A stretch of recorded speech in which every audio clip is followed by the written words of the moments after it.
आज आपण पूर्ण सत्य जाणून घेणार आहोत.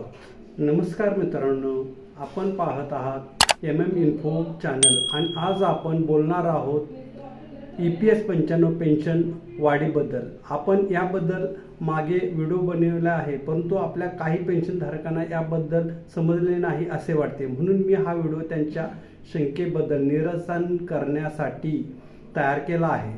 सध्या किमान पेन्शन रुपये 1000 प्रति महिना आहे, परंतु वाढती महागाई, औषधांचा खर्च आणि दैनंदिन गरजा लक्षात घेता ही रक्कम अत्यंत अपुरी असल्याची भावना सध्या पेन्शनर्समध्ये आहे. याच पार्श्वभूमीवर रुपये 7500 किमान पेन्शन प्लस DAची मागणी वेगाने पुढे येत आहे. अलीकडेच संसदीय समितीनेही याचा पुनर्विचार करण्याची शिफारस केली आहे. काही मीडिया रिपोर्ट्समध्ये सांगितलं जाते की सरकार 7500 प्लस DA देण्याचा विचार करत आहे, पण लक्षात ठेवा, अजून अधिकृत घोषणा झालेली नाही. आतापर्यंत EPFO कडून 7500 पेन्शन बाबत कोणतेही फायनल कन्फर्मेशन आलेले नाही. म्हणजेच चर्चा चालू आहे, निर्णय अजून नाही.